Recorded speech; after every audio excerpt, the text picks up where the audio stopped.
Baik, kepada seluruh peserta yang sudah hadir, Predator akan kita mulai.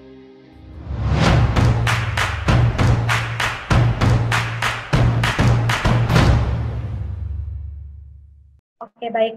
Perkenalkan, nama saya Siti Syahidatul Helma dari Puzzle Data Teknologi, Puzzle 10. Saat ini saya berada di semester 8. Pada kesempatan kali ini saya akan menemani teman-teman semua. Kegiatan Predatek pasca Lebaran ini benar-benar perdana banget nih, karena ini merupakan salah satu kegiatan yang juga direncanakan oleh anggota Predatek sebenarnya udah jauh-jauh hari, tapi alhamdulillah akhirnya baru kali ini bisa terrealisasikan, alhamdulillah. Oke, baik. Sebelumnya akan Helma perkenalkan dulu sebenarnya apa sih Predatok ini?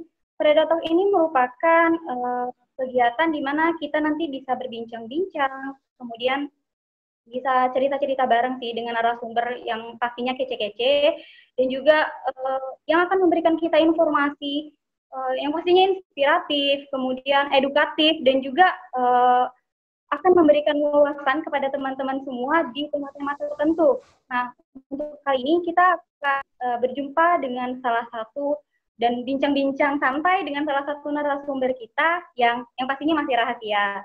Tapi udah kita kasih tahu nih sebelumnya di poster yang sebelumnya udah kita share di sosial media Predatek, baik di Instagram maupun di Facebook. Baik, langsung saja untuk tema hari ini, dan merupakan tema perdana dari Predator, itu tentang siapa saja bisa jadi novelis. Nah, untuk tema hari ini akan kita undang narasumber kece kita dari alumni Puzzle Research Data Teknologi, yaitu Bang Rivaldi Saputra Eskom. Silakan Bang Rivaldi ditampilkan. Oke, nah kita udah terhubung dengan narasumber kita hari ini, Bang Rivaldi Saputra. Apa kabar Bang hari ini? Alhamdulillah sehat. Selamat malam semuanya. Oke, selamat malam juga semua. Oke, udah lama kayaknya kita udah nggak jumpa ya Bang? Iya, lama banget kayaknya sih. Alhamdulillah kita direzekikan jumpa. Oke. Kayaknya agak gelap Bang, emang segitu pencahayaannya atau kayak gimana? Kayaknya mukanya memang udah hitam sih kayaknya nih. Kayaknya harus ditambah lagi oleh cahaya-cahaya dari mana gitu Bang, cahaya ilahi. Oke deh, langsung aja kalau gitu ya Bang. Oke, kita kenalkan dulu lah siapa sih Bang Rivaldi Saputra ini. Oke, jadi Bang Rivaldi Saputra ini merupakan salah satu alumni dari Puzzle Research Data Teknologi, di mana ketika beliau kuliah nih guys, banyak banget mencetak prestasi-prestasi yang sangat memukau. Nah, salah satunya nih adalah Bang Rivaldi ini merupakan mahasiswa exchange student di University Teknologi Malaysia pada tahun 2017. Selain itu, pada tahun 2018, Bang Rivaldi merupakan mahasiswa berprestasi 2 di UIN Suskaryau.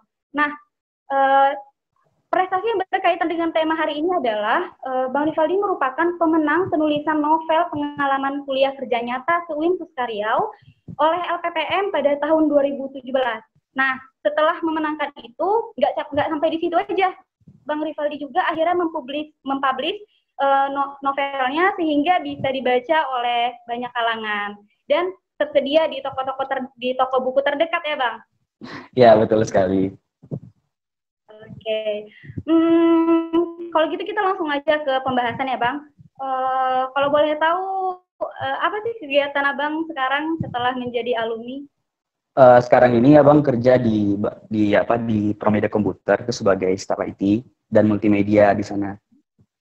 Itu juga kadang di sini acara sebagai motivator caica lah ceritanya gitu kan. Dan ya sambil ngansur lah tulisan lainnya gitu.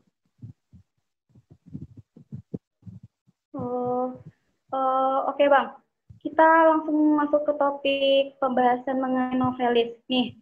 Kalau kita overview lagi nih, pernah nggak sih sebelumnya Abang kepikiran gitu untuk menjadi penulis? Karena ya kalau didelik lagi dari background pendidikan nih, kayaknya nggak ada nyambungnya gitu dengan sastra. Karena ya background pendidikan Abang sendiri informasi gitu lah, kok tiba-tiba bisa gitu menjadi seorang novelis gitu Bang. Kasih dong ceritanya. ada sebuah kalimat mengatakan, satu peluru itu bisa menembus satu kepala, tapi satu tulisan bisa menembus 1 juta kepala. Nah, maksudnya gimana ya? Abang tuh pengen apa yang selama abang hidup ini gitu kan, kita hidup itu cuma sekali gitu. Pengennya ada sebuah karya yang kita punya, dan itu bermanfaat untuk orang banyak gitu. Awalnya sih itu pertama kali waktu abang ikut seminar motivasi, itu dari Setia Penholid. Nah, beliau itu memberikan motivasi bagaimana supaya kita tuh bisa bermanfaat, bagaimana kita bisa menggapai apa yang kita impikan gitu. Nah, sejak itu abang menulis mimpi-mimpi abang. Jadi ada 111 mimpi yang menulis waktu itu awal masuk kuliah. Dan student exchange itu salah satu adalah mimpi yang pernah abang tulis gitu. Jadi abang tulis di situ menjadi penulis terkenal. Di situ abang pengen menjadi seorang penulis, tapi benar-benar jadi itu ketika ada lomba di Riau, lomba penulisan novel KKN, pengalaman KKN. Nah, gimana ya, abang tuh orang kayak kompetisi gitu, karena menurut abang di situ tuh, abang tuh orangnya suka tampil gitu, suka berkompetisi, merasa ibaratnya aku pengen itu, aku pengen itu gitu. Jadi abang coba gitu, dan alhamdulillah dapet gitu. Oh gitu. Berarti di awal dari sebuah mimpi akhirnya kita termotivasi. Ya, betul. Akhirnya ada motivasi untuk menjadi seorang penulis. Wah, mantap banget. Ini bisa jadi inspirasi dan juga cara yang pastinya untuk teman-teman semua dengan menjadi seorang penulis ya. Jadikanlah penulis itu sebagai sebuah mimpi ya Bang ya. Iya. Yeah. Oke. Oke Bang. Gini kan itu adalah mimpi abang ya menjadi penulis. Nah sebenarnya apa sih motivasi terbesar abang? Kenapa sih? Pasti ya kalau kita melakukan sesuatu tuh ada niat. Nah niat itu yang akan menimbulkan motivasi itu. Nah motivasi terbesar abang ketika menbang. Halo bang? Halo ya. Ya. Pertanyaannya, apa sih motivasi terbesar abang ketika abang menulis novel ini? Gini ya, kita tuh hidup cuma sekali gitu. Jadi, jadilah hidup tuh hidup yang berarti. Jadilah hidup itu yang membuat orang kita tuh dikenang berkali-kali gitu. Nah, kebayangkan, contohnya kayak ada dari kata Imam Buya Hamka mengatakan bahwasanya kalau hidup sekedar hidup gitu, kera di hutan juga hidup gitu. Kalau hidup sekedar hidup gitu, ya ikan di laut juga hidup gitu. Tapi dari hidup kita nih, masa kita cuma jalanin cuma untuk bertahan doang gitu, cuma untuk kayak hidup, ya udah hidup gitu. Tapi menurut abang, gimana kita buat hidup kita tuh menjadi lebih berarti gitu, bermakna gitu. Dan abang sendiri pengen terinspirasi dari Muhammad Al-Fatih waktu dia menaklukkan Konstantinopel itu tahun umur 21 tahun kalau nggak salah. Nah itu kan pembahasannya kan dia disebutkan juga bahwasanya abang terinspirasi dari beliau, dan juga ada ayat Al-Quran menyatakan bahwasanya manusia terbaik itu adalah manusia yang bermanfaat bagi sesamanya gitu. Nah abang merasa abang pengen menjadi orang yang ibaratnya bisa bermanfaat bagi sesama. Salah satunya adalah dengan menulis gitu. Karena menurut abang, tulisan itu adalah sebuah cara di mana kita bisa mengekspresikan hal-hal hebat dalam hidup kita untuk membuat orang lain tuh bisa terinspirasi, bisa menjadi lebih baik gitu. Dan menulis itu gimana ya? Itu kayak kita punya karya dan kita bangga dan kita bisa ibaratnya membuat orang lain tuh terinspirasi dengan cerita kita gitu. Oh, jadi untuk menginspirasi orang lain juga. Kemudian untuk menjadi orang yang lebih bermanfaat yang pastinya. Iya, betul. Betul, oke.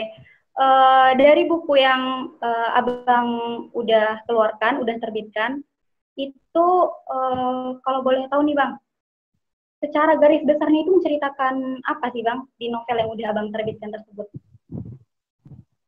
Jadi novel ini bercerita tentang pengalaman Abang melaksanakan KKN kebangsaan waktu itu di Gorontalo.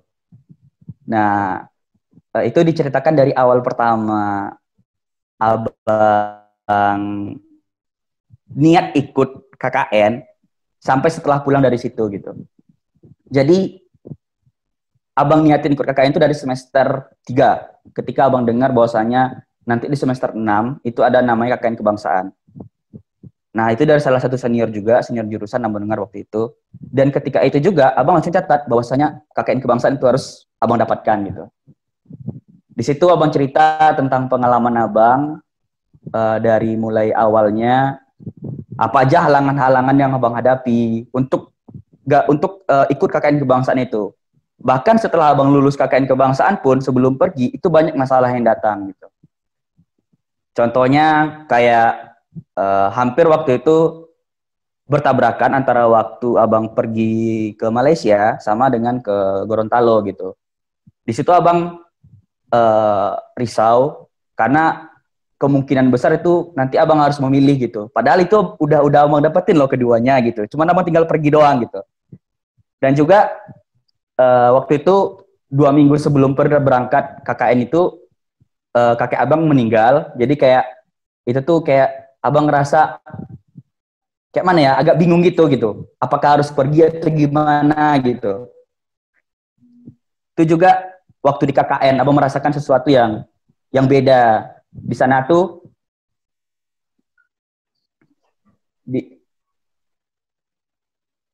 di sana tuh Abang ngerasa bahwasanya hidup itu bukan hanya sekedar tentang internet, tapi ada hal yang lebih menarik di sana gitu.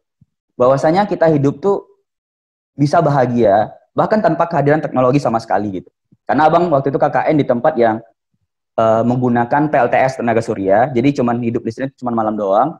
Itu nggak bisa WA, nggak bisa telepon.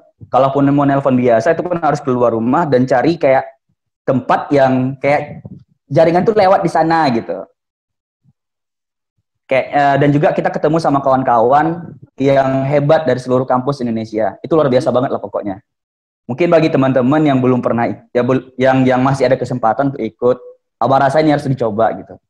Karena menurut Abang pengalaman paling menarik menurut Abang selama Abang kuliah, event-event yang pernah Abang lewati, KKN kebangsaan menurut Abang yang paling keren gitu. Tapi masalahnya sekarang nih Bang, dalam kondisi pandemi kayak gini, kawan-kawan kita yang harusnya KKN, mereka melaksanakan KKN-nya secara online gitu Bang. Jadi mungkin kurang greget gitu ya. Ya mungkin untuk kawan-kawan yang lainnya lah gitu kan ya. Tapi nggak menutup kemungkinan nggak sih Bang untuk kawan-kawan yang sekarang sedang KKN online ini untuk juga memberikan kisah inspirasi mereka dan menuangkannya ke sebuah buku kan Bang?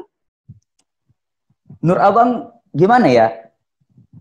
Cerita itu tergantung gimana kita mengemasnya gitu. Misalnya kita KKN online kan, KKN online. Ya, kita lakukan hal-hal terbaik selama KKN online itu. Nah, di situ kita bisa buat cerita yang menarik gitu. Tapi kalau misalnya gini gitu, kita pengen buat cerita yang menarik, tapi dari cerita KKN misalnya, tapi pas KKN, kita tuh cuman kayak tiduran di rumah, kalau ada acara baru pergi, nggak mau bergaul sama warga misalnya kalau KKN beneran gitu kan. Atau KKN online misalnya kayak sekedar, yang pokoknya wajib-wajib aja lah, kita nggak punya kayak sesuatu yang kita ingin lakukan gitu. Misalnya, karena Abang KKN biasa waktu itu kan, misalnya gini, aku pengen ibaratnya merubah pola pikir masyarakat yang awalnya mereka merasa bahwasanya jagung, misalnya nih, tongkol jagung itu nggak berguna gitu. Nah, di sana kita ajarkan bahwasanya dengan tongkol jagung ternyata bisa loh dibuat kerajinan gitu. Bisa loh menghasilkan pemasukan gitu. Bisa loh jadi ekonomi kreatif. Nah, menurut Abang cerita-cerita yang kita buat kalau Abang sendiri, kalau berdasarkan pengalaman pribadi ya, tentu diiringi juga dengan hal-hal hebat yang harus kita lakukan. Tapi dengan catatan begini, misalnya kita udah berusaha nih melakukan hal hebat, lalu nggak tercapai. Apakah nggak menjadi hebat apa yang telah kita lakukan? Enggak gitu. Yang penting kita terus berusaha. Nanti ada poin-poinnya tuh, ada hal-hal yang akan membuat cerita itu menjadi hebat gitu. Ada pesannya di sana. Misalnya kita udah berusaha kayak ini gitu. Oh, ternyata jalannya kayak gini loh gitu. Jadi menurut Abang, kalau mau buat cerita menarik berdasarkan pengalaman pribadi, buat hidup kita menarik juga gitu. Oke. Kalau ingin membuat cerita berdasarkan pengalaman, buatlah hidup kita lebih menarik ya Bang. Oke. Ini sangat menginspirasi nih buat teman-teman semua yang mau menjadikan pengalaman hidupnya menjadi sebuah cerita yang dikemas menjadi novel layaknya Bang Rivaldi Saputra ini. Bisa diambil tips dan langkah-langkahnya ini salah satunya untuk terus menciptakan karya-karya Bang ya. Oke. Oke Bang, ini nih ketika Abang mengikuti lomba dari LPDP, dari LPPM, itu kan membuat cerita ya Bang. Dari proses Abang membuat cerita tersebut hingga akhirnya nih sampai novel itu diterbitkan dan bisa dibaca oleh halayak ramai, itu kira-kira berapa lama sih waktu yang Abang butuhkan untuk keseluruhan proses tersebut Bang? Jadi kan waktu itu Abang lagi di Malaysia kan. Abang lagi di Malaysia, waktu itu ada lomba novel. Abang udah tahu sebenarnya, cuman pengumumannya itu ketika Abang lagi di Malaysia. Jadi Abang buat novel itu ketika malam, karena Abang kuliahnya dari pagi sampai sore kan, malamnya Abang buat, atau lagi waktu kosong, Abang angsur buat ceritanya itu. Itu cerita kasarnya aja ya, itu menurut Abang ya, itu cuma 3 minggu Abang buatnya, 3 minggu sampai 1 bulan lah. Itu Abang sertakan dalam lomba penulisan KKN, pengalaman KKN. Nah, di sini poin pentingnya gitu. Kita tuh jangan merasa bahwasanya kita tuh orang yang paling hebat, jangan merasa kita tuh orang yang bisa melakukan segalanya gitu. Karena ada beberapa momen, ada beberapa hal di mana kita pasti membutuhkan orang lain.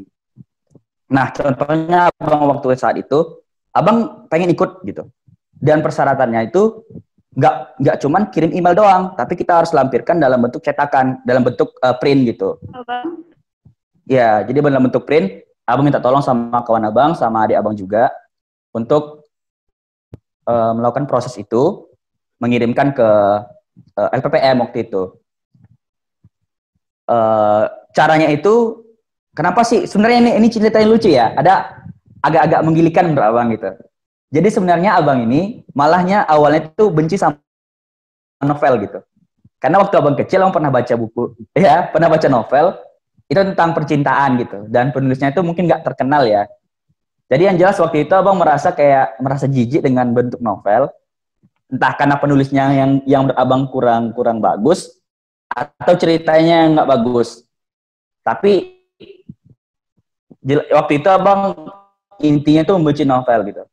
Tapi ketika ada lomba KKN, Abang tuh punya 2 alasan gitu. Ya, pertama berkompetisi, yang kedua Abang merasa cerita ini nggak boleh Abang sia-siakan gitu aja gitu. Ada hal-hal hebat yang di dalamnya itu yang harus Abang salurkan, yang harus Abang berikan, dan ini kesempatannya gitu. Singkat cerita, Abang ikut, Abang tanya-tanya sama orang yang pernah ikut, yang pernah juara, Abang hubungi satu-satu, yang pernah juara itu Abang hubungi satu-satu, yang merespon itu cuma 2 orang dari yang Abang hubungi. Nah, matanya tips dan triknya kayak mana sih cara supaya bisa nulis novel gitu. Abang juga Abang juga lihat novel-novel yang satu genre dengan Abang, seperti Ahmad Fuadi misalnya. Nah, habis itu, setelah Abang Abang lihat dari contoh-contoh referensi-referensi yang ada, Abang minta komentar atau pendapat dari teman-teman Abang gitu. Terutama untuk yang suka baca novel. Habis itu Abang kirim lagi hasil novel itu ke LPPM. Nah, nggak nyangkanya ternyata Abang menang gitu. Dan lucunya di sini, waktu Abang KKN kebangsaan dari 5 orang itu, Abangnya paling ganteng gitu. Nah, iya betul. Ya, kan itu faktanya ya, itu nggak bisa dibantah. Jadi yang kedua, Itu waktu abang nulis novel itu, abang jadi pemenang juga. Itu ada 6 orang. Dan lagi-lagi abang jadi yang terganteng waktu itu. Ya, yang terganteng lagi ceritanya. Itu diterbitkan dan dapat juara juga kan waktu itu kan pemenangnya.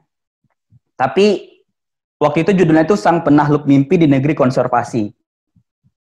Abang mikir kan di situ kan, abang lihat lagi isi bukunya itu, kok nggak menarik ya gitu, kok kayak gini bisa juara ya gitu, maksudnya itu kok gini bisa jadi pemenang ya gitu.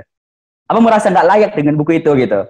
Abang merasa ini beneran gitu juara gitu. Walaupun mungkin abang bandingkan dengan buku-buku yang lain, ya sebenarnya menurut abang patut, cuman kayak dibandingin dengan penulis novel terkenal kayak Ahmad Fuadi gitu, kayak Terelie gitu, abang merasa abang masih jauh di situ gitu.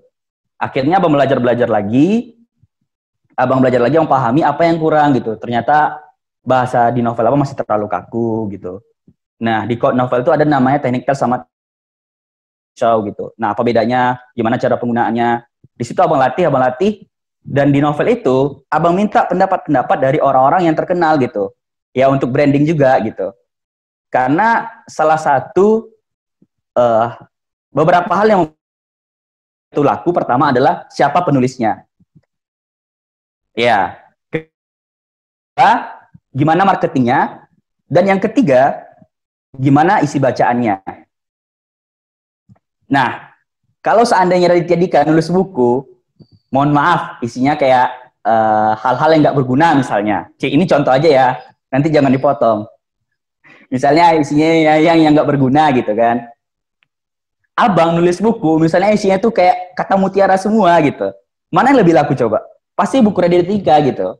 Karena dia punya nama, sedangkan abang enggak gitu.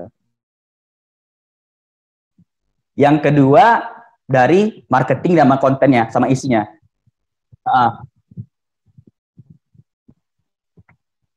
Oke, sorry Bang. Jelek banget, maklum Bang dikulin.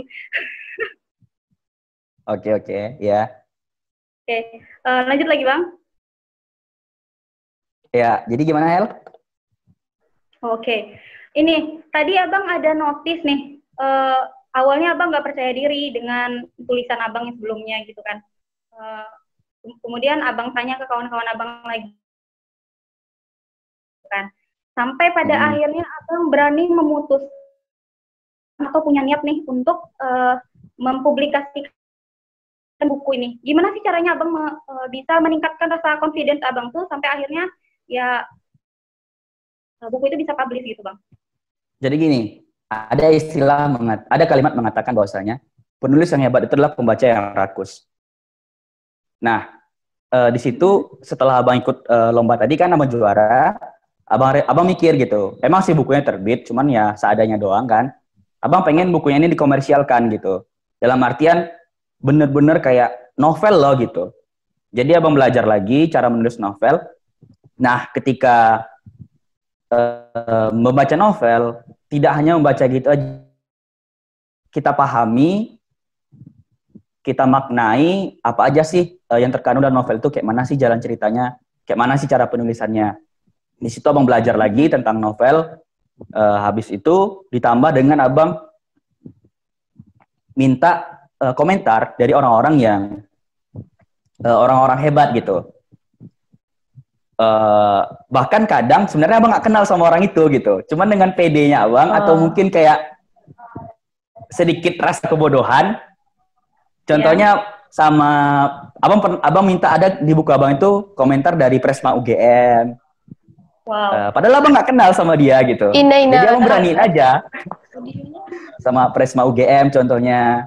Sama bupati tempat abang KKN juga abang mintain, abang cari orang-orang yang bisa menyampaikan hasil buku abang ini ke mereka gitu, ke Bapak Hamimpau, itu Bupati Bonebolango. Jadi Bapak itu bersedia ngasih komentar di buku abang.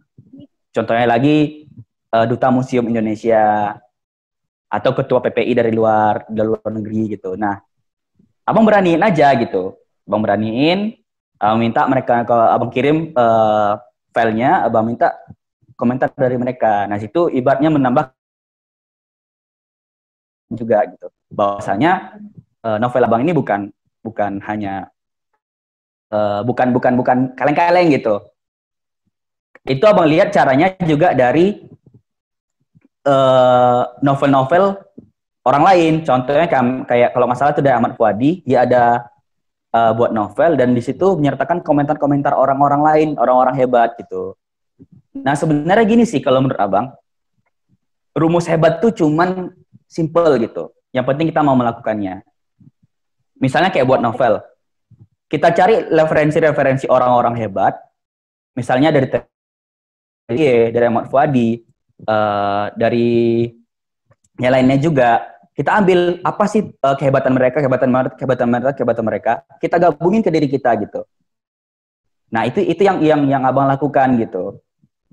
Sama kayak abang nulis esai waktu KKN kebangsaan juga. Itu pertama kali abang nulis esai, itu abang belum pernah nulis esai, tapi abang cari referensi. Contohnya kayak Kasani kan ada nulis esai tuh, minta esainya apa, abang cari lagi esai lain. Abang gabungin, oh kelebihan yang dari esai ini loh gitu, kelebihan dari esai ini loh gitu. Nah, disitulah di semua penggabungkan di novel abang gitu. Oke. Oke bang, ini nih yang Helma masih sebenarnya kepo banget sama abang. Abang sedang membuat buku itu ketika abang di waktu yang sama sedang menyelesaikan perkuliahan ya kan bang. Nah permasalahannya anak-anak zaman sekarang tuh adalah nggak bisa memanage waktunya. Nah gimana sih caranya abang membagi waktu antara dunia perkuliahan sama mimpi abang untuk mempublikasikan buku ini bang? Oke, gini ya, abang kasih contohnya ya. Misalnya Helma berada di antara di gedung A. Gedung A itu tingginya sekitar 100 meter. Ya bayangin lah kalau misalnya jatuh ke bawah tuh kayak mana ya. Biasanya kalau nggak mati ya nasib patah tulang lah gitu. Nah dari gedung A ke gedung B itu punya akses jalan itu sebesar panjangnya itu sepanjang 20 cm dengan lebar itu sekitar panjangnya dari gedung A ke gedung B itu 20 meter dengan lebar itu sekitar 10 cm doang, kayu triplek doang gitu. Kayu triplek doang gitu. Nah, kalau seandainya abang letakin uang 1 juta di gedung B dan Helma berada di gedung A, Helma mau ngambil nggak duit? Gimana Hel? Halo bang, putus-putus. Kalau misalnya Helma berada di gedung A ya, dan di gedung B ada duit 1 juta gitu. Ya. Nah, gedung itu tingginya 100 meter dan akses ke sana itu menggunakan kayu triplek yang cukup tipis dan panjangnya itu 20 meter. Panjang kayunya itu. Oke. Nah, kalau abang sediakan duit 1 juta di sana, di gedung B, Helma mau nggak duitnya? Helma ambil dari gedung A ke gedung B. Dengan triplek yang kecil itu? Iya. Lo berani nggak kira-kira? Mau nggak kira-kira? Wow. Duit 1 juta loh untuk lagi sana. Kenapa? Aduh, keputusan berat nih. Berani nggak kira-kira? Mau nggak kira-kira? Mau mungkin. Hah? Jadi abang sendiri belum pernah dihadapkan dengan hal yang seperti itu? Enggak. Kita nggak perlu dihadapkan, cuman kita perlu membayangkan aja. Seandainya kita di posisi itu dan kita ada di depan kita tuh 1 juta di gedung B tadi gitu. Kita kan bisa merasakan bahwasanya dengan risiko yang kita hadapi dan keuntungan kita dapatkan kayak mana gitu. Udah kalau kayak gitu, terobos. Kenapa? Terobos aja gitu. Abang rasa nggak akan mau gitu. Karena kebanyakan orang ketika abang ngisi acara pasti abang tanya demikian, pasti nggak akan mau jawabannya. Kenapa gitu? Iya, logikanya gini, gedung itu tingginya 100 meter. 100 meter itu tinggi loh. 100 meter itu tinggi loh. Benar. Tinggi. Kita cuma dapat duit 1 juta doang, dan itu panjang dari gedung A ke gedung B itu 20 meter. 20 meter tuh lumayan jauh loh. 20 meter, dan itu tipis banget gitu. Abang rasa kebanyakan orang pasti menjawab tidak gitu. Karena motivasi mereka cuma duit 1 juta doang gitu. Dengan resiko yang mereka pertaruhkan adalah nyawa. Tapi ketika ada, abang tanya lagi, misalnya orang tua yang berada di gedung B, itu ingin digorok oleh perampok misalnya, dan kita berada di gedung A, pasti kita melakukannya gitu. Kayak manapun rintangan yang dihadapi dan segala macamnya. Nah, pesannya di sini adalah, maksud abang adalah, semua itu bisa kita lakukan, tergantung dari motivasi kita. Sebesar apa motivasi kita untuk menggapai apa yang kita inginkan. Semuanya akan terasa mudah jika keinginan kita emang kuat gitu. Semua akan terasa susah jika keinginan kita lemah. Nah, gimana abang manage waktunya? Itu karena keinginan abang yang besar. Abang harus ikut lomba novel dan abang pengen menang. Itu aja sebenarnya sih. Masalah manage waktu itu urusan kedua menurut abang. Yang penting niat itu emang kuat gitu. Dengan sendirinya kita akan sadar bahwasanya, yang penting itu. Lagi. Nanti dengan sendirinya kita akan sadar, oh ternyata kita masuk kuliah itu di jam 1 sampai jam 5 sore, dari jam 8 sampai jam 5 sore misalnya. Kita ada waktu dari jam 5 sore, jam 6 kita sampai misalnya di asrama, sampai jam 8 pagi. Nah, berapa waktu yang kita gunakan untuk menulis misalnya, mengangsur gitu. Sebenarnya bisa aja kan, gitu. Nah, di situ maksud abang gitu, tergantung niat semuanya. Oke, semua tergantung niat. Nih bang. Ya, betul. Tadi kita udah ada niat, udah ada motivasi, udah ada keinginan dan jalan. Tapi ketika proses sedang membuat buku ini, biasanya di setiap prosesnya pasti ada kendalanya nih. Ketika abang membuat buku tuh apa aja sih suka duka yang abang rasain selama abang membuat buku tuh? Kalau waktu ibaratnya ikut lomba novel ini, abang sendiri sebenarnya nggak ada masalah berarti sih kalau menurut abang pribadi ya.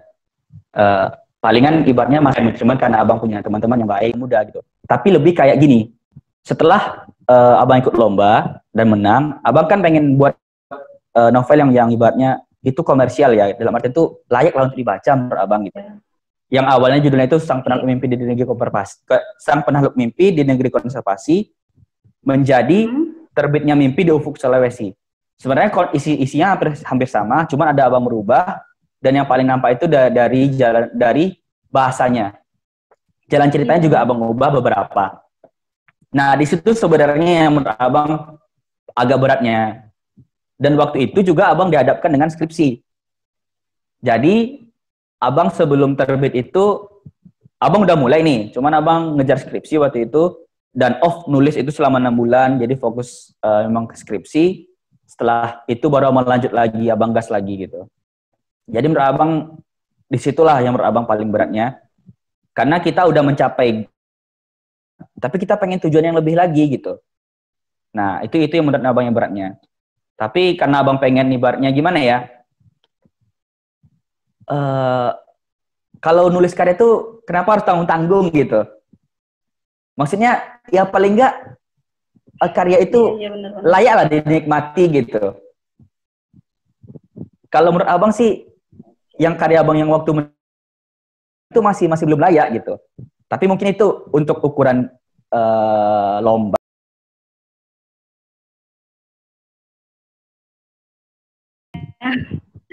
Oke, kalau begitu lanjutkan bang untuk pertanyaan yang sama.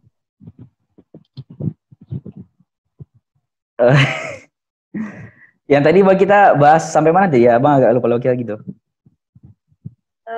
Sampai tentang adanya waktu apa? Bagaimana memanage waktu pertanyaannya? Oh ya, tadi tentang kayak suka duka gitu ya, selama menulis segala macamnya ya. Nah, yang berat itu kan waktu ibaratnya proses dari abang lomba itu dan abang terbitin untuk komersial dan abang layak dibaca. Di situ yang beratnya gitu. Jadi abang mikirnya kalau kita berkarya ya jangan tanggung-tanggung gitu. Tapi gini sebenarnya sih juga Hel. Kalau kita membuat sesuatu itu, kita nggak akan pernah puas gitu. Kita nggak akan merasa bahwasanya karya kita tuh sempurna gitu. Pasti ada kurangnya, dan ada kurangnya gitu. Abang merasa seperti itu gitu. Ketika abang memperbaiki, ini masih kurang loh gitu. Abang tambah lagi lah. Abang perbaiki lagi dengan bahasa yang lebih bagus. Nanti kemudian hari abang lihat lagi, tapi bagian ini kayaknya masih ada yang harus ditambah nih gitu. Kayaknya cerita yang bagian ini kayaknya masih ada yang kurang gitu. Di situ abang merasa bahwasanya kalau abang kayak gitu terus, abang harus buat itu terus dengan fokus ke hal yang sama terus, abang takutnya nanti bosan gitu. Abang takutnya bosan dengan artian gini. Dalam artian ini belum tercapai gitu. Belum jadi sebuah buku gitu. Kalau abang lanjutin juga dan itu nggak ada habisnya menurut abang gitu. Nggak ada karya itu yang sempurna gitu. Pasti ada kurangnya. Itu yang abang pahami. Nah, dari situ abang merasa kalau udah di tahap yang menurut abang bagus, abang berhenti di situ gitu. Untuk berhenti dalam artian itu untuk abang terbitin gitu. Jadi kalau kita buat karya itu nggak ada yang sempurna menurut abang. Kita pasti akan merasa ada kurangnya. Apalagi kalau kita bandingkan dengan orang yang emang udah berpengalaman di sana gitu. Misalnya mereka jadi penulis sudah 10 tahun gitu. Kita baru mulai 1 tahun doang. Yang nggak bisa disamain, mereka udah punya pengalaman, pengetahuan tentang itu. Itu sih menurut abang.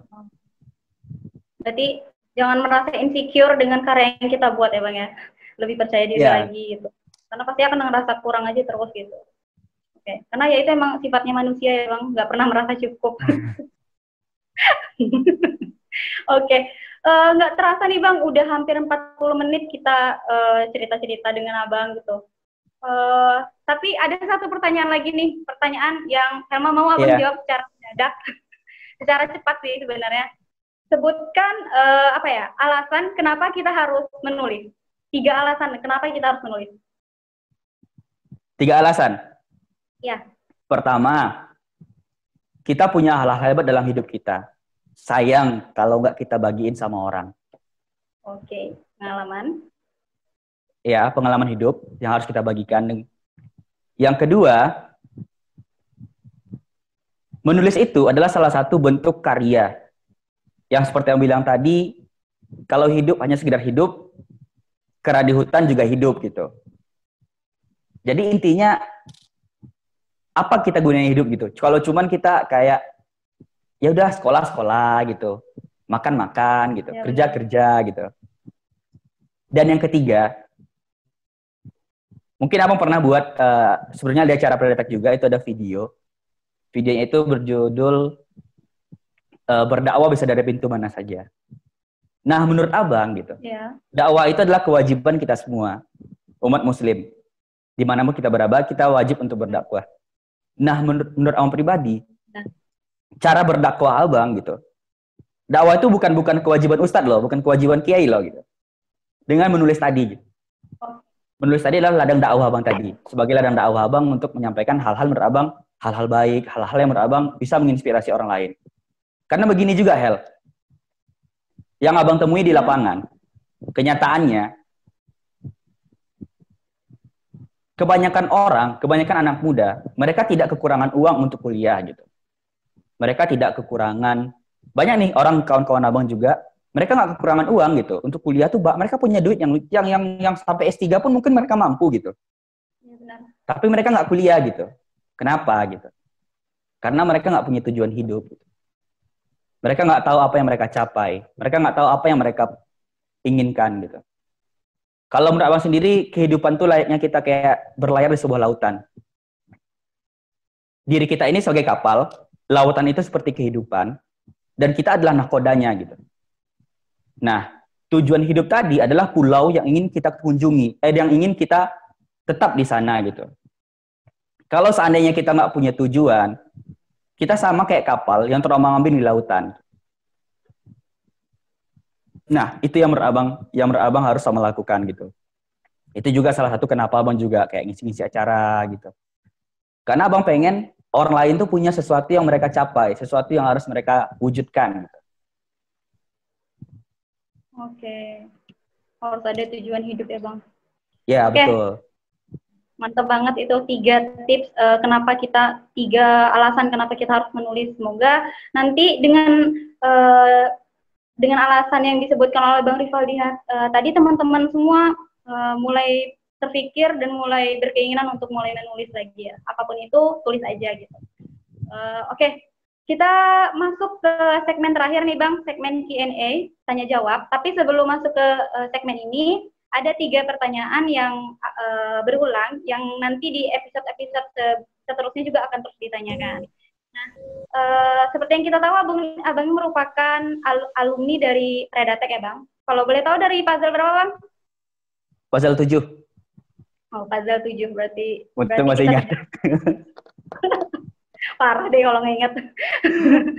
Oke, pertanyaan pertamanya itu pengalaman apa selama Abang berada di Predatek yang udah Abang dapetin gitu? Gimana ya? Kalau masalah pengalaman, menurut Abang tuh di Predatek itu kayak kita tuh mengembangkan diri kita gitu.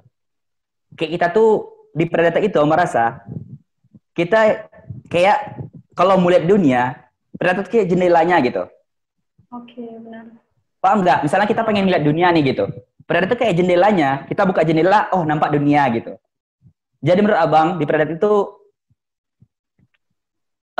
tempat Abang berkembang, membuat pikiran Abang terbuka gitu. Oh ternyata dunia nggak sekecil ini loh gitu. Oh ternyata ada hal-hal yang hal-hal keren yang bisa dilakukan. Contoh misalnya kayak buat jurnal gitu. Gimana ya? Kadang kan kita mikir, oh jurnal tuh buatnya pasti susah ya gitu. Ya, tapi balik lagi gitu, kita buat jurnal itu berkarya dan segala macamnya itu kan keren gitu. Tahu kayak dapat ilmu baru dari Predatek juga. Selain itu sih, kalau dari itu dari pengalaman juga ya, dari ilmu yang mendapatkan di sana, juga dari teman-teman, abang-abang, kakak dan adik-adik semua di sana gitu. Okay. Selama abang hidup gitu ya, maksudnya itu dalam artian mengikuti organisasi segala macamnya yang abang lihat, Predatek ini organisasi paling keren yang pernah abang ikuti gitu. Dalam artian begini, semua orang di Predatek itu menurut abang tuh orang-orang hebat gitu. Contohnya kayak Kak Sani gitu, dia ikut KKN kebangsaan, kayak Kak Reza, dia ikut juga ikut beasiswa juga gitu, juga kayak Bang Hadi programmer gitu. Nah di situ menurut abang jadi kayak mana ya, inspirasi bahwasanya abang punya loh gitu orang-orang hebat yang bisa abang ikuti di sana gitu, orang-orang keren yang bisa jadi abang panutan gitu. Itu yang membuat abang tuh merasa ibaratnya Gaung Predatek ini sebuah anugerah gitu. Abang nggak tahu lah bagi teman-teman yang lain gimana ya. Itu tapi yang jujur waktu zaman kami direkrut itu masuk Predatek itu kayak ibaratnya kita masuk klub orang-orang pintar gitu. Oh iya. Iya, abang ngerasa demikian. Abang bukan berarti merasa pintar, enggak. Cuman abang ngerasa bahwasanya abang bisa jadi orang keren gitu dan bergabung di sana gitu. Itu yang abang rasakan gitu. Jadi kalau saran abang sih, kalian beruntung bisa bergabung di Predatek ini gitu. Zaman-zaman kami dulu itu malah lebih sedikit yang gabung. Kalau kalian ibaratnya bener-bener bergabung dalam artian itu jangan cuman cuman nengokin diri doang gitu, tapi juga ikut berperan dalam Predatek ini. Memberikan kontribusi terbaik. Iya, memberikan kontribusi. Keuntungannya itu jangan mikir ibaratnya, oh keuntungan untuk Predatek, enggak, keuntungan itu untuk kalian juga gitu. Abang yakin gitu, abang udah merasakannya gitu. Misalnya misalnya kayak pembimbing kita suruh kita yuk buat jurnal sama-sama gitu. Mungkin sebagian orang merasa itu kayak beban ya gitu, kayak sesuatu yang harus dihindari mungkin. Tugas kita masih banyak loh, masa kita harus buat jurnal gitu kan? Ya enggak aja ya bapak nih gitu. Masa ibu nyuruh kayak gitu. Emang nggak mikirin waktu kita gimana gitu. Padahal sebenarnya itu ngelatih kita loh. Kita bisa buat jurnal, oh ternyata buat jurnal itu nggak susah itu loh gitu. Nah, itu poin yang abang dapatkan dari Predatek ini gitu. Jadi sayang sekali kalau misalnya teman-teman yang udah bergabung di Predatek menyiapkan kesempatan di Predatek ini gitu. Oke. Itu untuk pengalaman apa yang abang dapatkan selama di Predatek.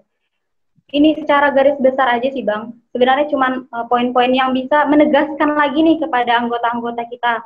Karena seperti yang kita ketahui bersama, anggota baru kita aja lebih aktif aja ada 85 orang gitu. Yeah. Dengan anggota yang oprek terakhir tuh 44 orang. Baru oprek, baru gabung, tiba-tiba kita terhalang oleh jarak gitu. Pasti banyak nih teman-teman yang nggak confident, kemudian masih takut-takut, segan-segan gitu. Coba bisa nggak Abang kasih bocoran nih, kalau kalian gabung ke Predatek, ilmu apa aja sih yang kalian yang akan kalian dapatkan gitu? Secara poin utamanya aja gitu, Bang. Sebenarnya Abang merasa agak heran sih gitu. Gini gitu. Kalian gabung misalnya di Predatek gitu. Dan ibaratnya kalian nggak manfaatin fasilitas yang ada. Misalnya pembimbing kita ngajak kayak buat jurnal kita, kalian nggak tanggapin gitu. Padahal menurut Abang itu sayang sekali loh. Banyak hal-hal hebat yang bisa kita lakukan. Kayak teman-teman boleh tolong dimatikan dulu mic-nya kepada peserta. Silakan dimatikan dulu mic-nya. Oke, lanjut Bang. Ya misalnya gimana ya, Abang pengennya tuh teman-teman tuh kayak ada nih disuruh sama pembimbing kita buat sesuatu karya gitu. Jangan menganggap bahwasanya itu sebagai beban, sebagai hal yang harus dihindari. Misalnya nih kita disuruh kayak kemarin, contohnya ini abang nggak bermaksud menyinggung siapapun ya, ini contohnya aja ya. Abang nggak bermaksud menyinggung siapapun. Ini lebih terutama untuk teman-teman kita gitu. Karena kalau misalnya abang atau kakak kita kan pasti udah punya alasan yang urgent, misalnya mereka juga kerja dan segala macamnya. Tapi karena kalau mahasiswa merasa waktunya lebih bisa banyak, waktu itu lebih banyak gitu. Jadi misalnya disuruh kita berkarya gitu. Abang merasa melihat bahwasanya teman-teman tuh membuat itu sesuatu itu kayak terpaksa misalnya. Atau yang kedua kayak ya udah, yang penting aku ngumpul loh, yang penting aku buat loh gitu. Yang penting aku ada buat loh gitu. Kayak gimana ya? Gimana ya, kita tuh berkarya, tapi karya kita tuh nggak kita hargai gitu. Kayak gitulah rasanya gitu. Kita membuat karya, tapi kita sendiri nggak menghargai karya kita gitu. Abang pengennya tuh kita buat karya, dan kita sendiri dulu yang menghargai karya kita. Gimana sih cara kita menghargai karya kita? Cara kita menghargai karya kita, atau hal yang kita lakukan adalah membuat itu sebagus mungkin gitu. Sebagus mungkin itu bukan patokannya dari orang lain, tapi dari usaha dan apa yang kita lakukan gitu. Jadi kita merasa bahwasanya nih, contohnya kayak buat video ceramah. Oh, video ceramah yang bagus tuh backgroundnya bagusnya ini loh gitu. Kayaknya kita bisa buat nih gitu. Kayaknya kalau backgroundnya kayak gini bisa loh gitu, kita usahakan gitu. Jadi sebenarnya kayak gitu sih, hal-hal simpel yang menurut abang tuh harus kita tanamkan. Dan untuk anggota-anggota yang baru, yang seperti yang bilang tadi, kalian beruntung loh gabung di Predatek ini gitu. Di sini bukan berarti abang memuji karena anggota di sini yang nonton itu banyak anak anggota Predatek, enggak gitu. Karena abang merasakan sendiri gitu, gabung di Predatek kayak mana. Kita tuh dibimbing loh gitu, kita tuh dibentuk gitu. Kita tuh diasah, kita tuh dibuat ibaratnya kita bisa melakukan hal-hal hebat gitu. Coba bayangin, siapa sih pembimbing yang mau rumahnya jadi tempat tongkrongan sampai subuh gitu? Siapa sih yang mau jadi ngebimbing kita? Ngebimbing kita sampai pagi di rumahnya gitu. Ayolah, dia nggak dapat duit loh gitu. Beliau nggak dapat duit loh dengan itu gitu. Beliau tuh nggak dapat apa-apa gitu. Tapi dia tuh mengajak kita menuju sukses bersama-sama gitu. Dan kebodohan kita nggak mau diajak untuk itu gitu. Itu sih menurut abang. Jadi bagi anggota yang baru mungkin agak segan ya karena nggak tahu nggak kenal sama yang lain. Cuman kalau saran abang ya, kita kan pasti kenal nih dengan beberapa senior juga, ya diskusi juga, tanya-tanya jawab, apa yang perlu kita lakukan, atau misalnya kita terinspirasi nih, atau kita pengen tahu nih gimana sih caranya, kayak Kak Sani misalnya lulus LPDP, gimana sih caranya, ya udah langsung hubungi, kan kita satu organisasi, abang rasa fine-fine aja kok.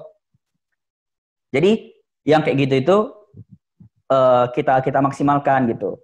Alumni, orang-orang hebat di Predatek itu menurut abang tuh sumber daya yang cukup hebat loh yang ada di sini. Jadi sayang banget kalau dilewatin. Harta yang berharga gitu yang bisa dimanfaatkan oleh mahasiswa. Serius gitu. Dan Helma merasakan manfaat dari itu semua. Alhamdulillah. Coba Helma bayangin gitu. kalau Helma gabung di tempat lain atau Helma nggak bergabung dimanapun gitu, bisa nggak Helma ibaratnya ikut Gemastik gitu? Bukan berarti kita mengapain ya, tapi kan ibaratnya kita punya jalan ke sana gitu. Dan itu semuanya itu jadi lebih mudah gitu. Oke, benar-benar banget nih. Wow, mudah-mudahan ini bisa didengar oleh naluri hati teman-teman semua gitu kan, biar bisa menjadi lebih baik lagi ke depannya. Makasih Bang. Oke. Ya, siap. Tadi Abang ada notis sedikit tentang pembimbing Predatek.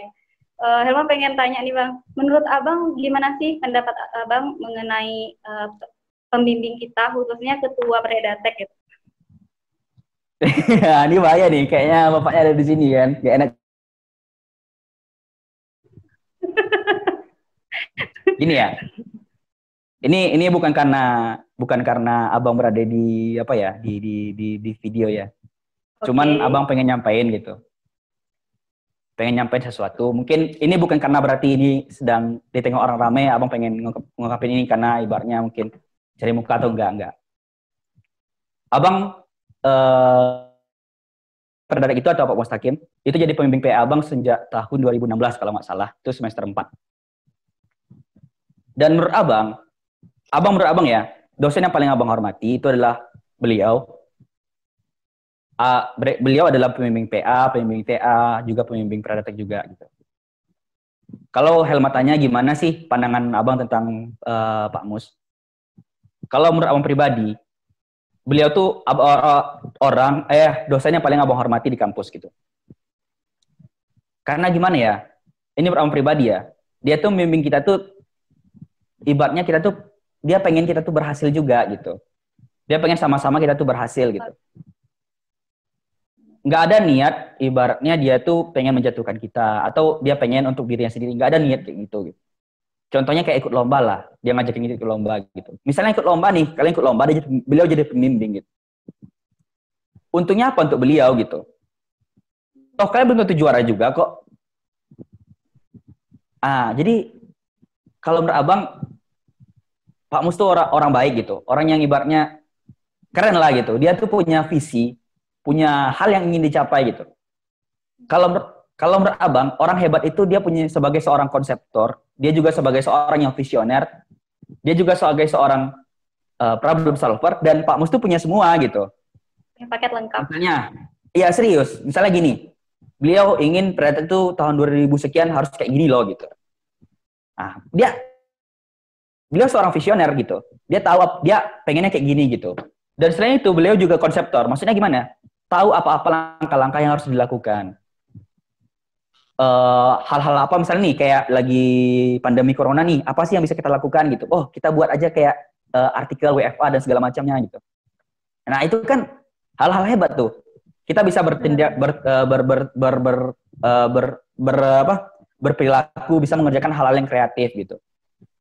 Dan juga tadi yang bilang, iya, beliau visioner, konseptor gitu. Dan gimana ya, tanpa pamrih juga. Karena yang bilang tadi, dia ngajarin kita. Abang masih ingat tuh, ketika pertama kali buat jurnal bareng Ibnu juga, bareng yang lain juga, bareng Feli dan lainnya juga. Jadi waktu itu, tahun 2016, abang masih, kalau nggak salah 2016 tuh ngajakin buat jurnal, abang masih ingat. Kami tuh goblok semua gitu. Iya. Nggak kayak kalian lah. Kalau kalian ibaratnya tahun kedua, tahun ketiga tuh udah masuk lah tentang jurnal. Kami tuh emang kayak goblok semua gitu. Dalam artian jurnal tuh, kami tuh cuman kayak dengar jurnal gitu. Jadi beliau ngajarin dan dari situ ibaratnya kami merasa bahwasanya buat jurnal tuh kayak gini loh gitu. Jadi benar-benar. Kalau saran abang sih ya, buat teman-teman juga gitu. Berhubung juga karena teman-teman gabung di Predatek juga, ya saran abang ya lakukanlah hal sebaik mungkin gitu. Karena pada dasarnya apa yang kita lakukan kita juga yang nerimanya gitu. Jadi jangan pernah berpikir bahwasanya misalnya kayak kita gabung di organisasi A, ketika kita melakukan hal yang terbaik, maka organisasi A yang beruntung. Enggak, itu salah. Misalnya kita kerja di perusahaan B gitu. Ketika kita melakukan yang terbaik, maka perusahaan B yang untung. Enggak, itu salah gitu. ketika kita berbuat hal-hal hebat di kampus, maka yang beruntung adalah kampus. Enggak, itu salah. Karena ketika kita berlaku hebat, berbuat hal-hal hebat di organisasi, di kampus, di tempat kerja, pada dasarnya yang menikmati diri kita sendiri gitu. Kita menjadi lebih berkembang, kita menjadi lebih baik gitu. Jadi itu sih menurut Abang. Jadi jangan merasa ketika melakukan hal-hal yang keren dan kalian akan merasa terbebani gitu. Itu nggak keren menurut Abang gitu. Betul banget, betul. Justru malah menambah pengalaman dan wawasan kita ya Bang. Ya, betul. Karena semua orang bisa merasakan hal yang sama seperti yang kita rasakan sekarang. Oke Bang, makasih untuk untuk pendapat dan juga kalimat kata-kata motivasinya. Nah, kita udah skip 3 pertanyaan yang akan ditanyakan pertama oleh Govinda Karisma Dewa. Kepada Govinda, silakan untuk memberikan pertanyaan dengan menyalakan audio dan kameranya. Mr. Simple. Tolong dipersingkat waktunya ya. Iya. Durasi. Yeah. Halo. Halo, oke.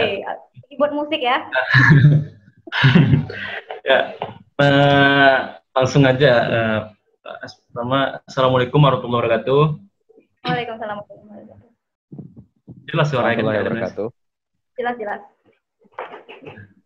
Oke Bang, ini ada ya, Govin. Pertanyaan sedikit. Gini Bang, misalnya kita nih ada niat gitu Bang untuk ngirim ke penerbit hasil karya yang kita buat tuh. Itu ada gak saran dari Abang itu, minta saran ke Abang gitu, ke penerbit mana yang sekiranya besar peluang kita untuk novel kita itu diterbitkan gitu. Saran dari Abang gitu. Terus Bang. Terus ini pertanyaan iseng aja Bang. Yang kedua nih pertanyaan iseng ya. Gak jawab, kalau gak jawab gak apa juga. Apa sih tips gantengnya Bang? Oke Bang. Oke Bang, itu mungkin itu pertanyaan dari saya Bang. Oke, silakan matikan kembali kamera dan audionya. Kepada Bang Ivaldi dipersilakan untuk menjawab secara kalau bisa secara ringkas saja Bang, soalnya ada keterbatasan waktu. Oke, yang pertama apa sarannya tentang masalah penerbit buku novel. Jadi yang menjelaskan dulu pertama ya. Penerbit itu ada 2, itu indie sama mayor. Indie itu kita nerbitin di tempat orang lain, kita bayar dan nggak ada seleksi. Kalau di mayor itu pakai seleksi dan sekarang sampai 3 bulan dan biaya dari mereka semua gitu. Jadi kalau Govinda punya karya, pengen di mayor, tapi di mayor itu nanti diterbitin seluruh Indonesia gitu, kayak Gramet dan segala macamnya.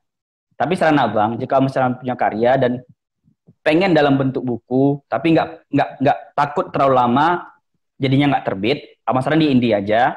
Contoh penerbit indie bisa kayak Hanami, itu lumayan bagus penerbitnya. Ada 2 sesi itu, ada 2 jalur. Jalur pertama itu jalur tanpa revisi, jalur kedua dengan revisi. Nah di situ nanti Govin bisa terbitin, tapi biaya dari Govin sendiri itu biayanya sekitar 400 sampai 500 ribu lah, sekitar itulah biayanya dulu. Jadi bisa lewat itu Govin terbitin. Tapi kalau mayor nanti itu ada seleksinya, biasanya 3 bulan.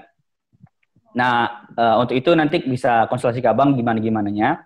Tapi saran Abang, yang penting kita usaha semaksimal mungkin, jangan terlalu dipaksakan karena karya itu nggak ada yang Abang yang memang sempurna gitu. Itu sebenarnya Abang. Kalau misalnya indie yang di Hanami, kalau misalnya mayor bisa kayak penerbit Gramedia atau misalnya Abang lupa namanya, nanti kita bisa diskusi lebih lanjut. Tapi yang jelas kayak Gramedia itu salah satu penerbit mayor. Oke.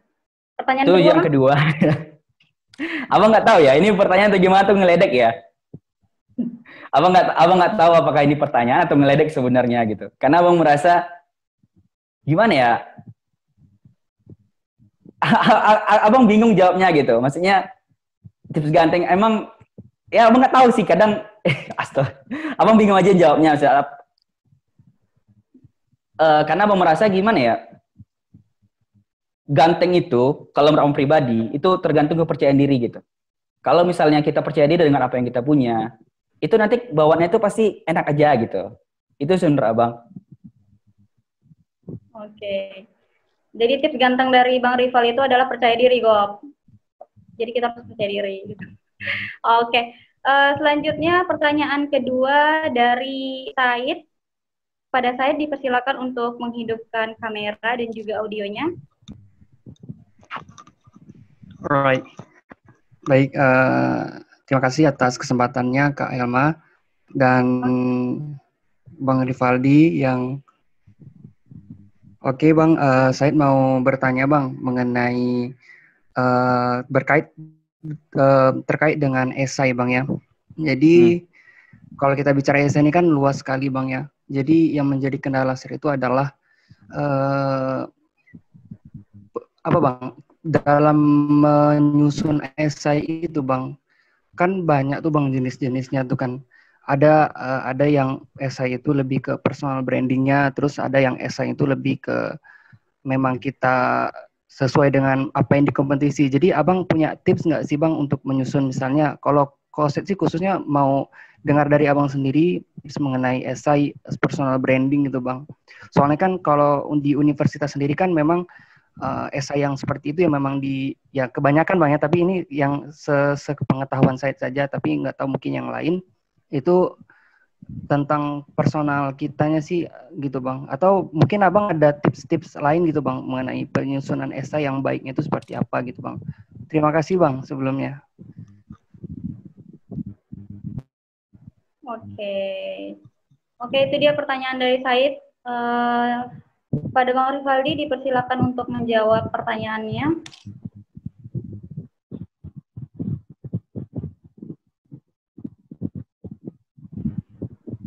Halo, tadi Hel boleh diulangi, disimpulkan aja pertanyaannya. Tadi Abang Zoom-nya keluar tiba-tiba. Oh alah. Tentang ini sih Bang, lebih tepatnya ketika membuat esai itu kemana arahnya gitu. Apakah kan ada yang buat esai itu ke personal branding, ada juga yang lebih ke pengalaman dan sebagainya gitu, tipsnya gitu. Gini ya, sebenarnya kalau menurut saya, menurut Abang ya, Abang bukan orang yang hebat di situ, bukan arti yang lain juga hebat, enggak. Maksudnya, Abang cuma buat esai itu ketika butuh aja, misalnya kayak persyaratan untuk KKN kebangsaan. Kalau hebatnya untuk beneran lomba, Abang belum pernah ikut gitu. Cuman yang dari Abang pahami, dari yang Abang lihat, pertama kalau kita buat esai itu, kita harus tahu gitu, esai itu buat apa pertamanya. Misalnya di lomba A, dia pengen esai itu kita bahas pengaruh objek wisata terhadap minat misalnya. Nah, kita dapatkan poin itu. Kita catat poin-poinnya apa aja. Nah, itu Abang. Pertama kita harus tahu dulu esai itu tujuannya apa. Yang kedua, kita buat kerangka-kerangkanya gitu. Karena bagi Abang kalau kita membuat sesuatu, kerangka itu penting gitu. Kerangka itu kayak kita buat dasar-dasarnya. Sama kayak kita buat rumah, kita harus tahu misalnya dalam rumah tuh kita harus punya 2 kamar. 1 kamar mandi, 1 dapur, dan lain sebagainya. Nah, itu penting kita buat di kerangka. Sama kayak buat buku, Abang buat kerangkanya. Nah, di kerangka-kerangka itu kita atur. Misalnya di bagian pertama kita ingin jelaskan tentang contoh tadi nih, objek wisata kan. Kita ambil nih, objek wisata secara umum gitu di paragraf pertama. Paragraf kedua kita menjelaskan objek wisata secara khususnya gitu.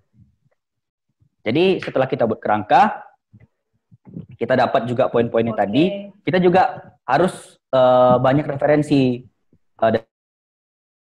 yang pernah misalnya kalau lomba esai yang pernah juara misalnya. Menurut Abang kayak gitu sih. Kita penting itu kerangka dan tahu apa yang harus kita buat gitu. Dan gabungin dari esai-esai orang-orang yang pernah ikut dan mereka ibaratnya entah pernah menang atau esai mereka keren gitu. Kita ambil positif-positifnya apa aja, hal-hal kerennya apa-apa aja. Belajar dari orang-orang sebelumnya yang pernah memenangkan esai tersebut juga ya Bang. Karena gini sih Hal, menurut Abang ya.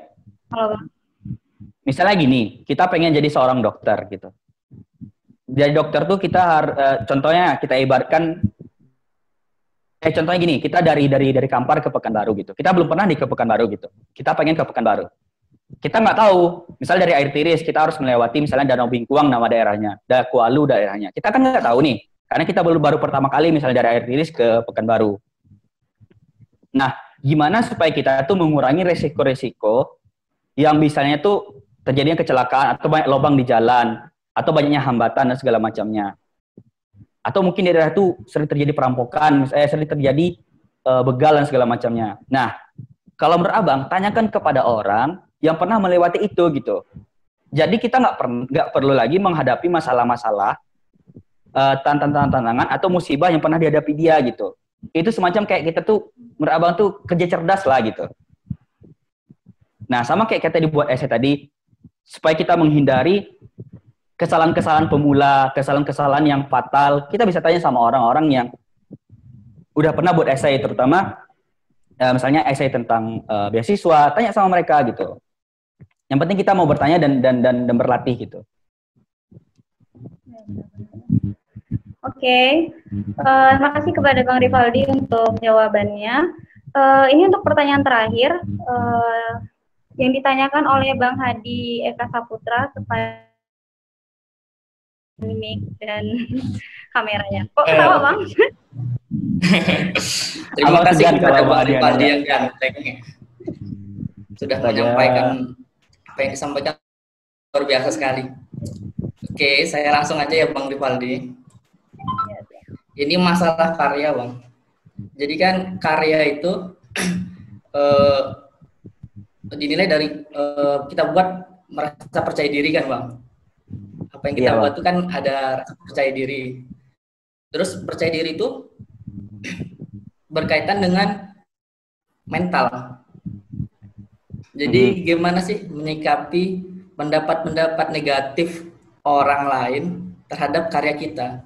Karena kan kita tahu kalau orang yang ngasih pendapat negatif, mental kita tiba-tiba down, terus tiba-tiba kita nggak mau nulis lagi ataupun nggak mau berkarya lagi. Gimana menyikapi itu, Bang? Sudah jelas nggak, Bang? Jelas, Bang. Terima kasih, mungkin itu aja Bang dari saya. Oke, terima kasih kepada Bang Hadi untuk pertanyaannya. Kemudian langsung diarahkan kepada Bang Rival untuk dapat menjawab pertanyaan tersebut. Pertama sebenarnya segan sih kalau nanya Bang Hadi gitu. Kayaknya ngerasa salah posisinya gitu. Kalau menurut Rival ya Bang, kebanyakan pendapat negatif itu datang dari orang yang tidak berkarya. Kebanyakan pendapat negatif datang dari orang-orang yang nggak berkarya gitu, nggak punya karya. Mereka lebih sering kayak ngejek gitu, kayak emang lo bisa gitu, emang kamu bisa gitu. Nah menurut Rival tuh orang-orang yang menghina, yang pendapat negatif tuh lebih banyak dari mereka gitu. Dan yang kedua itu datang dari orang-orang yang baru jago gitu, atau baru-baru bisa. Tapi ketika orang itu benar-benar hebat, dia pasti nggak akan melakukan hal negatif, memberikan pendapat negatif kepada kita. Karena mereka tahu gitu, perjuangan dari awal dan segala macamnya tahu gitu. Kan kalau menurut Rival gini sih Bang, mungkin Abang sering dengar juga gitu. Kita cuma punya tangan dua. Kita nggak bisa menutup mulut orang lain gitu. Yang bisa kita lakukan cuma menutup kedua telinga kita. Gitu. Yang penting kita kayak fokus sama jalan kita sendiri. Karena kan kita tahu nih, apa yang kita lalui gitu. Kan kita ngerasa nih, misalnya gini, Abang pernah buat sistem dengan kerumitan tingkat S gitu misalnya. Setahun kemudian, Abang udah bisa buat sistem dengan kerumitan tingkat SS gitu. Contohnya ya. Jadi di situ kan kita merasa tuh, bahwasanya kita terjadi perkembangan di saat itu gitu. Kita terjadi perubahan gitu. Kalau seandainya kita ibaratnya pikirin perkataan orang lain, mereka malah senang sama itu gitu. Mereka malah merasa, oh aku yang menang gitu. Aku berhasil buat dia tuh nggak berhasil gitu. Mereka malah senang gitu. Jadi kalau rival nggak usah dipedulikan. Dalam artian kalau mereka menjatuhkan kita gitu. Tapi bukan berarti kita mengabaikan komentar atau penyampaian pendapat orang lain juga gitu. Kita terima, cuman kita kan bisa kayak menampung, menyaring, memfilter gitu. Apa yang baik untuk kita lakukan, apa yang enggak ya udah kita buang aja gitu. Sama kayak gini misalnya Bang. Jujur ya, Rival bukan orang yang ibaratnya pandai bahasa Inggris gitu. waktu ikut pertukaran mahasiswa kemarin, Ripal ngerasa bahwasanya pasti banyak juga yang ngeremehin gitu. Tapi kita pasti punya sisi lebih gitu. Contohnya gini, ketika orang lain hebat di bahasa Inggris gitu, misalnya kawan Ripal saingan kita punya hebat di bahasa Inggris, orang lain pasti ngeremehin kan. Misalnya yang tahu kemampuan kita pasti ngeremehin. Ah, nggak akan bisa lu ikut gitu, nggak mungkin lah lolos gitu. Tapi Ripal mikirnya gini aja sih, yang penting kita coba dulu gitu. Kita tuh hanya bisa berusaha. Untuk urusan hasilnya itu bukan kehendak kita gitu.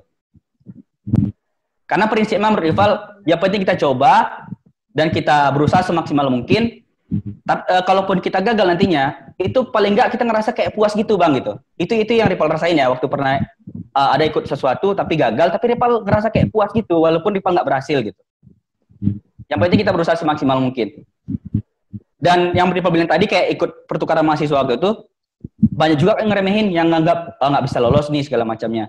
Tapi kan kita punya sisi lebih kayak di organisasi misalnya atau di prestasi gitu. Nah, kita mainkan di situ gitu. Kita tonjolkan di situ bahwasanya aku punya prestasi loh gitu. Aku punya kehebatan organisasi loh gitu. Dan ibaratnya kita minimalisir kekurangan kita tadi gitu. Jadi menurut Rival nggak penting kita dengerin omongan orang lain, walaupun mungkin kadang kita merasa bahwasanya kita jatuh dengan kata-kata mereka gitu. Itu wajar karena kita manusia ya. Cuman yang penting kita semangati diri kita lagi, kita lakukan yang terbaik gitu. Karena seperti yang Pak bilang tadi, bahwasanya orang yang berpendapat negatif itu biasanya orang-orang yang nggak pernah berkarya gitu. Oke, terima kasih Bang Rival. Ya. Jadi emang kadang masalah mental itu Bang Rival kan berkaitan erat dengan ya. Kalau dia udah down tuh udah kayak nggak mau berkarya lagi, nggak mau ngapa-ngapain lagi. Itulah. Semoga yang lain semakin semangat. Bang Rival semoga semakin sukses juga. Amin. Mungkin tambahan juga ya, satu lagi nih Helma. Tambahan juga ya. Menyambung perkataan Bang Hadi tadi. Kalau kita misalnya merasa kayak mental kita down, kita tuh kalau bisa kita berada di lingkungan orang-orang yang punya semangat yang tinggi gitu, punya hal-hal yang mereka tuh melakukan hal yang keren, melakukan hal hebat gitu. Karena lingkungan tuh jujur aja mempengaruhi kita gitu. Misalnya kita orang yang pengen berhasil gitu. Kalau kita bergabung sama orang-orang yang suka nongkrong di kedai kopi gitu, mereka tidurnya pagi gitu, nanti malamnya keliuran, nanti minta duit sama orang tua gitu, nanti akan mempengaruhi kita gitu. Pasti kita akan juga ngerasa kayak gitu juga, ngerasa down gitu. Jadi tapi kalau kita bergabung dengan orang-orang yang pengen maju, pengen berhasil. Oke. Sekali lagi mohon maaf. Oke, Bang Rival udah join. Limit lagi Bang. Berarti udah hampir 1 jam penuh nih lewat. Mantap. Oke, langsung aja Bang. Ya Helma. Menyambung yang Abang bicarakan tadi. Intinya untuk berhasil tuh kita butuh lingkungan yang mendukung kita juga gitu. Apalagi berbicara tentang mental ya, yang bilang Bang Hadi tadi. Karena pasti gitu, pasti banyak orang yang berpendapat negatif tentang kita gitu. Merasa bahwasanya nggak akan mungkin berhasil, nggak akan mampu gitu. Dengan segala macam omongan-omongan hal negatif tuh gitu. Tapi kalau menurut Abang pribadi, yang tadi Abang bilang gitu, kebanyakan orang yang berpendapat negatif itu biasanya orang-orang yang nggak punya karya, orang-orang yang nggak berhasil, orang-orang yang nggak bisa mencapai mimpinya. Kebanyakan seperti itu gitu. Malah Abang jarang loh, hampir nggak pernah Abang temuin orang yang berhasil, orang yang punya karya itu malah berpendapat negatif tentang orang lain gitu. Pasti orang-orang yang ibaratnya menganggap remeh kita itu orang-orang yang nggak pernah melakukan itu gitu. Dia tuh nggak tahu, misalnya gini, dia ngejek tulisan kita, sedangkan dia nulis nggak pernah. Nah, bayangin coba, dia ngejek sesuatu yang nggak pernah dilakukan oleh dia gitu. Ya, tapi dia sendiri tidak melakukannya gitu. Tapi hanya bisa menjudge aja. Oke. Terima kasih Bang Rivaldi, sangat menginspirasi sekali dari awal pembahasan sampai akhir. Benar-benar berisi gitu pembahasannya. Walaupun sedikit agak melenceng mengenai pertanyaan gimana tips menjadi ganteng ya. Oke, terima kasih untuk kesempatannya. Mudah-mudahan di lain waktu lagi, di lain episode, kita bisa jumpa lagi dengan tema yang beragam. Mohon maaf untuk segala kesalahan ya, Bang. Iya, sama-sama Helma. Mohon maaf Semoga juga sehat. kalau misalnya apa yang disampaikan masih kurang bagus atau gimana gitu kan. Oke. Oke, terima kasih untuk seluruh partisipan yang sudah bergabung dan sudah memberikan pertanyaan yang sangat luar biasa. Semoga apa yang disampaikan tadi bisa bermanfaat dan menjadi inspirasi untuk kita terus berkarya, terus berkembang, dan terus berkontribusi khususnya untuk diri kita, keluarga kita, dan orang di sekitar kita gitu. Dan untuk 1 minggu yang akan datang kita akan bertemu lagi di episode selanjutnya. Untuk teman-teman semua yang ketinggalan dari sesi awal dan pengen lagi nonton ulang mengenai pembahasan-pembahasan sebelumnya, bisa dilihat nanti di YouTube channel Privitage yang akan dipublish pada hari Kamis 18 Juli 2020. Adapun untuk informasi mengenai episode selanjutnya akan terus diupdate dan diinformasikan melalui sosial media Predatek, Facebook maupun Instagram @puzzleresearch. Jadi untuk teman-teman jangan lupa dicek-cek terus. Dan jangan lupa untuk pastikan selalu menonton dan ikut serta untuk kegiatan-kegiatan Predatalk di waktu yang akan datang. Baik, ada satu kalimat yang berkesan dari kegiatan ini, yaitu rumus menjadi hebat itu adalah bukan kamu pintar atau apapun. Rumus menjadi hebat adalah ketika kamu mau. Jadi bukan bisa atau tidak bisa, tapi mau atau tidak mau. Yang Helma dapat langsung dari Bang Rivaldi. Mantap. Oke, lebih dan kurang Helma mohon maaf. See you on the next episode. Assalamualaikum warahmatullahi wabarakatuh. Waalaikumsalam. Luar biasa Bang Rival. Semoga semakin ganteng Bang Rival. Oke, udah siap.